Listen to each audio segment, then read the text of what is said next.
Welcome to the Tech Egg. Don't get scrambled. Enjoy the video. In this video, I will explain how to make delicious croissants with filling.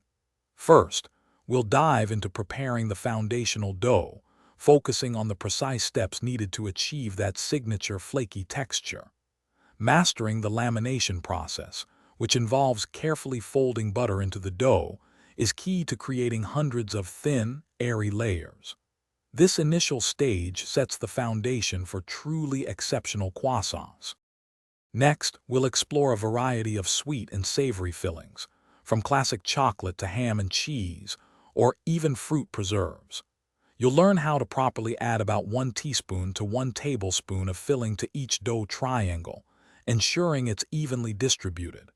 Then, we'll guide you through shaping the dough into its iconic crescent form, making sure the filling is securely sealed inside for a beautiful finish. Now, let's talk about proofing, a crucial step where the dough rises and develops its airy structure.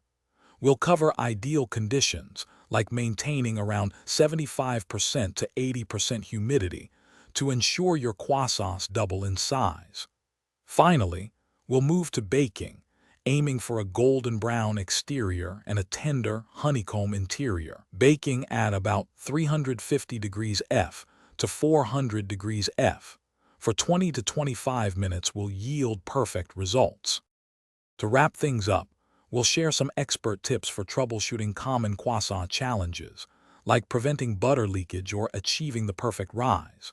We'll also inspire you with creative variations, such as almond paste, pesto, or even a savory spinach and feta filling. Remember to check the description below for a link to these fantastic leak-proof containers and other great deals. With these insights, you'll be crafting bakery-quality filled croissants in no time. Thanks for watching. Consider subscribing if I helped unscramble your problems.